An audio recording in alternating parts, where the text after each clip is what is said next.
Hello, this is Paloma. I come back with the story the sky is telling for the next few days. Beautiful family. Thank you for sharing space with me and in deep honor of your path, of your hearts. Well, we are pretty much in the energy of the first eclipse of the season. Truth is, it's already here. I imagine you have felt it. I have a moon in Pisces, so what can I say? I've been crying every day. Very moved, very touched by this energy.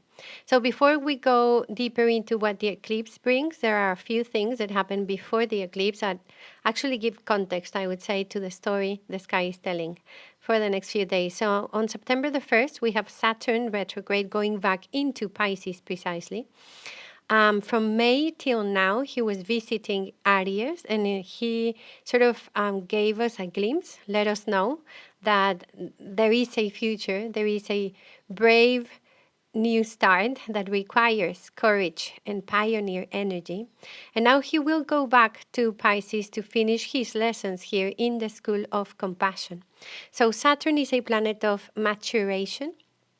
He enters this final stage of the transit that he began in 2023. So we are truly integrating spiritual maturity lessons, responsibility and self-regulation, self-emotional regulation lessons, and truly just closing up like a very big culmination of a soul chapter, I would say. He will go back to the 25th degree of Pisces. He will station direct on the 28th of November and eventually go back into Aries and stay there in February 2026. So the closing of 2025, as I've been saying, it's really we are closing loops. No, we are definitely saying goodbye to our past. He's quite fundamental in both of the eclipses, the Pisces eclipse right ahead, and then the Virgo eclipse as well. I think he's giving us this period of time to complete and to become accountable in a way to respond for who we are now. We are spirit manifested in human form. And there is something here inviting us to be truly resilient based on a much wider vision of why and what for have we incarnated in this time. And he always works with the long term, So with Saturn, we are to build something that lasts. We are in a spiritual level truly reflecting on who we thought we were as a collective and individuals, perhaps becoming disillusioned by many, many dreams and things that we believed in, or people, or ideas. And this is an important aspect of Saturn going back to Pisces. What is the spiritual foundation of our lives, or the spiritual structure? Because this gives us center, this gives us faith, or fortitude, spiritual fortitude. It gives us a safe place to go back to no matter what happens. And I think there will be as well a reckoning of sorts, a revindication of the intuitive knowing.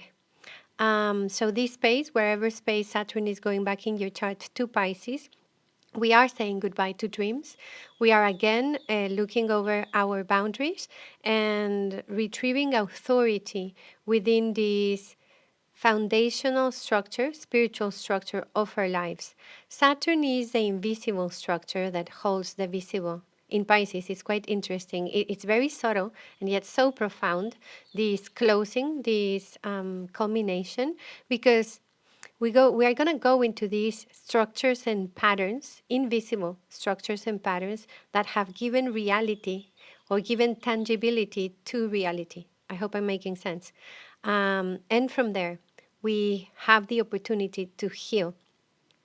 You will understand this better when I speak of the eclipse. So Mercury goes into Virgo on the 2nd of September. He rules over Virgo, so he will be elaborating with the South Node the cleansing, the purging of mental patterns, narratives, beliefs, demands, judgments. He will be as well extremely present in both of the eclipses. So these subjects of mental hygiene, mental health, and to truly recover the sacred function of the creating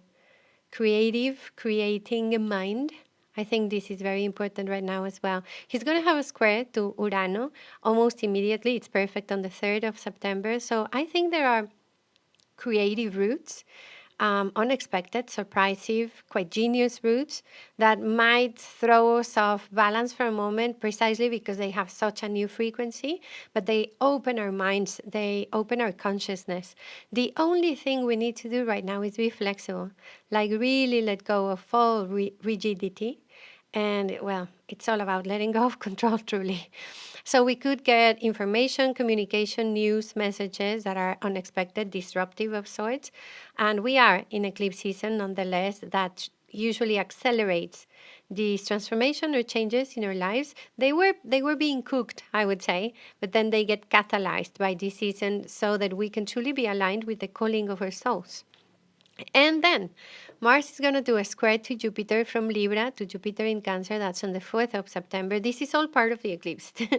But Mars in Libra and Jupiter here, I think it will show us where we have resistance to doing things differently, to be honest, not from the familiar place or the compliant place, and where we usually choose doubt as a way of escapism, of evasion, evading. No, we choose to stay in doubt so that we don't become fully responsible of these new steps. And here we know, family, that we ought to do something that we have never done before. So that's the thing. We know this. Then on the 6th of September, Urano is going to station retrograde. He will go back into Tauro by November. So as I said, we're entering this stage of the year, which is truly a revisiting, a reflective period of the year, to integrate everything that has moved. I'm going to cut short here. I'm just going to say everything that has moved this year, but it's truly maybe eons that we are integrating and assimilating, because we know also, or at least we sense, nothing can and nothing will stay the same. So we do know that when a planet is stationary to change direction, his energy symbolism becomes super strong in the Earth, and this happens one day before the eclipse. So even though in this eclipse you are not going to hear me or other astrologers say that there are specific alignments with Urano, this is a very Uranian eclipse because he's there stationing retrograde. So this is the energy that breaks the pattern, that illuminates and awakens. And on the 7th of September, we have this total lunar eclipse in Pisces at the 15th degree. To me, it truly is like probably the strongest eclipse we could have in this circumstance, lunar eclipse, full, very emotional. This is not bad at all. On the contrary, I think the healing this allows, the liberation, the moksha, the emancipation has no precedent, truly. It's beautiful, and yes, it is very deeply emotional. A full moon is a culmination, no? It's a harvest as well. An eclipse, well, this is like, they say on asteroids, no? Like really, really enhanced. And then this is happening in Pisces, which is the last sign of the zodiac. It also means a culmination, an integration of the whole of the zodiac cycle. So it is a great, great ending.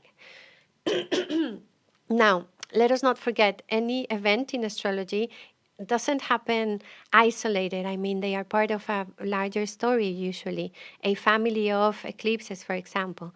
And I would say we have been introduced to the subjects of the axis Virgo Pisces since last year. And now we're getting into the heart of the matter. Like, this is the climatic moment, I would say, of this evolutionary development, of this great ending that makes room, obviously, for a new beginning, as usual. But look at this. I mean, we call the nodes where the eclipse happened, we call them the karma nodes or the destiny nodes. Pisces is quite karmic. It's the ruler of the 12th house, which has all of the karma energy. And then we have Saturn that just re-entered Pisces, and Saturn is also called the karma planet. So this is the kind of energy that whether you, oh, there's a saying in Spanish, let me see, whether you want to move away from it or walk towards it, it's like whatever you do, this is it. Like our souls made a pact for this to happen now. It's perfect. It's divinely orchestrated. This is the right moment for this. So let us have the full trust, the full certainty that the immersion in this ocean that we are perhaps already in, these high tides, are moving us with a sense, with a purpose that will deliver us into a new shore. And this is a moment to flow, to trust, to float, to feel, to purify, to heal, to forgive, and to say goodbye. We will see the moon in Pisces in front of the sun, of course, and the sun is pretty much conjunct Mercury. So there is the integration of this logical, more analytical and practical side, which is Virgo, to the intuitive, more spiritual, more transcendental nature of Pisces. And it's going to show us this, that I've mentioned many times, that we feel we are separated and we feel everything separated. And this is the wound, right? In truth, I think there's the opportunity to integrate this into the complementary collaboration that it really is. Our logic function and intelligence with our intuitive intelligence, the sense of service and transcendence that manifests in the daily realm through the longing of our souls, really. So I read this moment of definite conclusion of karmic contracts, bindings, loyalties, cords, and everything that has kept our energy submitted to these wounds of ourselves, of our families, of our ancestrality. There is the strongest possibility I've seen to take responsibility to stop the cycle of pain through our own healing. This is for us, for those who were before, and so that the cycle of inheriting this trauma memory through our genetics stops. Because this transformation is in Pisces and it is seen in Virgo, I mean in our bodies. If we do this cleansing of our waters, of our emotions, of our memory, the body will express a new biology, because thought and emotion manifest in biology. So this is a moment to stop the cycle of trauma and pain. And this is also quite exalted by a couple of Kuiper belt objects in this chart, Nessus and Orcus. You can look them up. It would take me a while to elaborate here, but both of them are linked to ancestrality and to this idea of stopping the trauma cycle. So it's so powerful, the healing that can be allowed in this eclipse. So the North Node in Pisces is truly calling us into expanding our sensibility and learning or relearning, remembering to live our sensibility as a gift and not as a weakness. This is to really connect with the magic of Pisces. It's inviting us to go deeper into emotional understanding, comprehension. Pisces represents the memory of the ocean, the Tiamat original memory. It's a deep, deep connection to existence. So this eclipse has this very powerful energy that invites us to purge our consciousness so we can make true room for love and compassion. Compassion as a verb, compassion as a choice. So in the map, we will also see there is this such a wide, what's the word? A wide, a strong and wide flow of waters, because sacred waters, I would say, because we have this great trine of water with Jupiter in Cancer, Lilith in Scorpio, and the Moon and the North Node in Pisces. So the wisdom truly comes from feeling. Healing comes from feeling. These maybe poisoned waters, or like the waters that linger. I don't have the word right now, but the waters that stay there and become damaged, no, they will start flowing. They are moving through this triangle, cleansing, transmutating with a Scorpio. There's also a calling us into self-care and self-nurturance with Jupiter here, blessing the eclipse, amplifying the process of connection to this memory so we can expand the possibility of the future. This is a beautiful sort of paradox of Jupiter in Cancer. It's a connection to ancestral memory, and yet Jupiter is always looking towards the future. So there is a bridge here. A connection that I would say with Pisces is transcending even the memory of our lives on Earth. It's very much the cosmic memory that is searching for a way to wrap it up, to settle accounts, to heal, so we can make room for the new time and the new Pisces as well. I mean, the North Node is there, so it's a new experience, a new lived experience of spirituality. We will be revisiting and hunting these patterns of sacrifice, of martyrdom, of codependency, of being the saviors or wanting to be saved. And from Virgo, we are untying the knots of our minds from these ideas of perfection that only impede us from truly entering the flow of creation. There is fear in Pisces. Sometimes there is deeper fear in Pisces than in Scorpio, because there is this fear of the dissolving of the ego, the fear of chaos as well, fear of the tsunami, because it looks like a tsunami in a way. But I was remembering when I was taught how to ride waves in the ocean by my dad, and he used to say, never run away from a big wave, run towards the wave and sink deeper. The deeper you can go, the more peace you will find. No? So I think that applies right now. We ought to go deeper into this tide and be reborn in a soul level, to the service, to a joyful service in earth. So it's a moment to simplify, to trust, to ritualize, to make goodbye letters, water ceremonies, to dive in the sea, in the ocean, in the lake, to sing, to dance. Pisces is truly poetry. Like words can't really encompass or even, yeah, I mean, it's not a moment to intellectualize the process truly, because through the water that we see in the sky, through this beautiful kite that we see in the sky, the guidance is intuitive, no? It is a retrieving of the power that